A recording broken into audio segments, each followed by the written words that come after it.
In this week's Parsha Shemos, God appoints Moses to be the leader to take the Jewish people out of Egypt.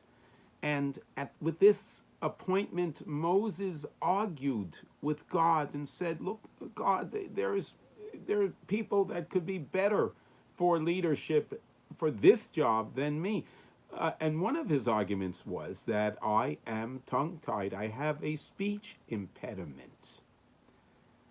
The history of that speech impediment, the Medrash teaches that when Moses was a small child, he was seen pulling towards Pharaoh's crown, taking the crown off of Pharaoh's head.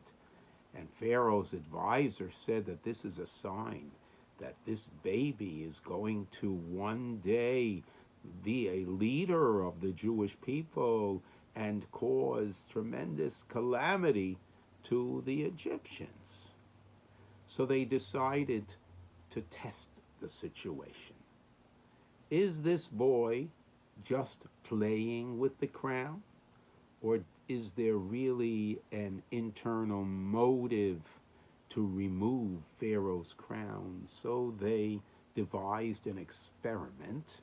They put a shiny plate of gold on one side in front of the baby Moses, and on the other side they put in front of him burning coals, which were even brighter than the gold.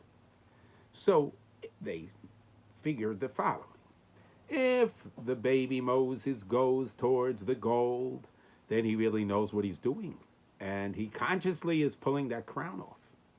If baby Moses goes for the coals, then he's obviously was just playing with the crown, and he was just reaching for something shiny.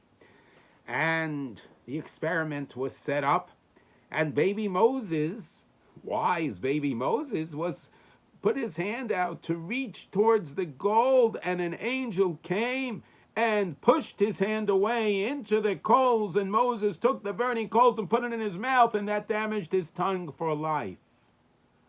So Moses remained with a serious speech impediment. The question that many ask, and the Drashos Haran from the 1300s asks, why did God then choose to send someone who was bearing a speech impediment?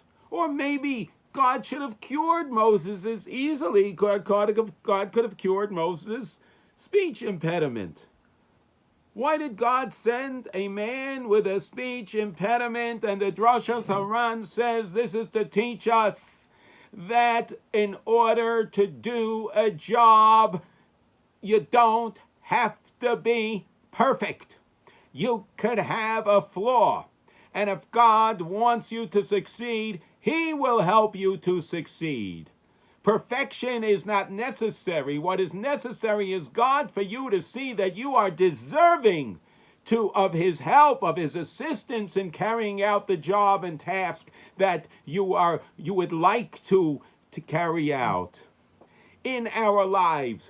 Whether it's a job, whether it's a professional position, we have resumes. Maybe my resume is not the greatest. It doesn't mean I'm not going to do the greatest job.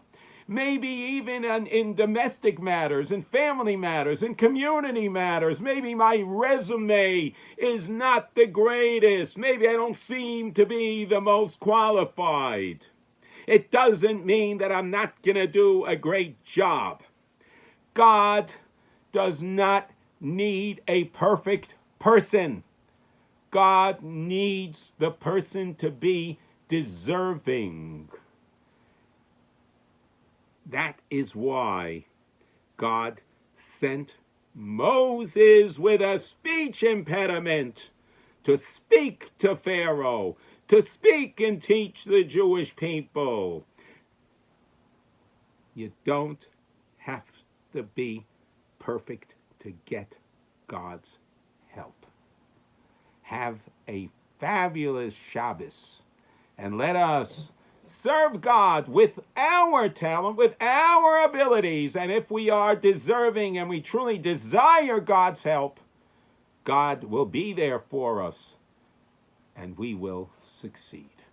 Have a fabulous Shabbos.